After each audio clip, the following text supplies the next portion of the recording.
जब संसार में धर्म की हानि होती है, जब मनुष्य अपने कर्तव्यों से भटकने लगता है, तब कोई एक अवतार लेता है। वह है योगेश्वर श्री कृष्ण। आज का यह संदेश उन्हीं श्री कृष्ण की वाणी पर आधारित है, जिसने अर्जुन को ही नहीं पूरे विश्व को आत्मज्ञान दिया। श्री कृष्ण कहते हैं, कर्म करो, फल की चिंता मत करो। जब अर्जुन रणभूमि में अपने रिश्तेदारों को देखकर कर्तव्य से विचलित हो गए, तब कृष्ण ने उन्हें कर्म का मर्म समझाया। कहा, कर्तव्य का पालन ही सच्ची भक्ति है। कर्म से भागना पाप है और कर्म में लगे रहना ही जीवन का उद्देश्य है। काम करते जाओ, फल अपने आप मिलेगा। सही नियत से किया गया कर्म कभी व्यर्थ नहीं जाता। न तो आत्मा पैदा होती है, न ही मरती है।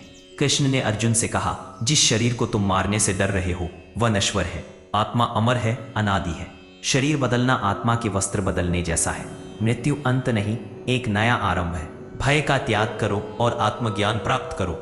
राधा और कृष्ण का प्रेम ईश्वर और आत्मा के मिलन का प्रतीक है। वह सांसारिक नहीं, अलौकिक प्रेम है। कृष्ण कहते हैं, जो मुझे प्रेम से अर्पित करता है, एक फूल एक पत्ता, मैं उसे सदा स्वीकार करता हूँ। सच्ची भक्ति में प्रदर्शन नहीं, भावना होती है। ईश्वर को पाने के लिए हृदय शुद्ध होना चाहिए।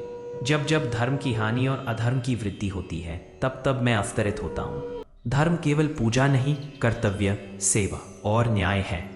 कृष्ण का प्रत्येक कार्य, चाहे वह युद्ध हो या नीति, धर्म की रक्षा के लिए था।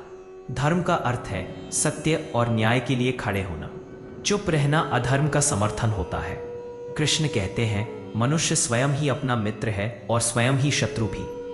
मन को जीतना ही जीवन की सबसे बड़ी जीत है।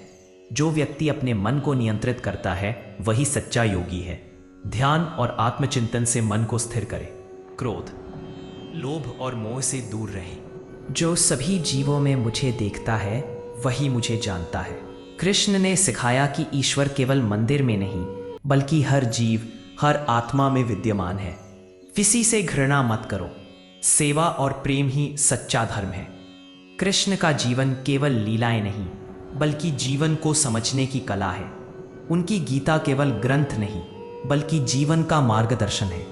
जो श्री कृष्ण के संदेश को अपने हृदय में उतार लेता है, वो कभी असफल नहीं होता। जय श्री कृष्ण।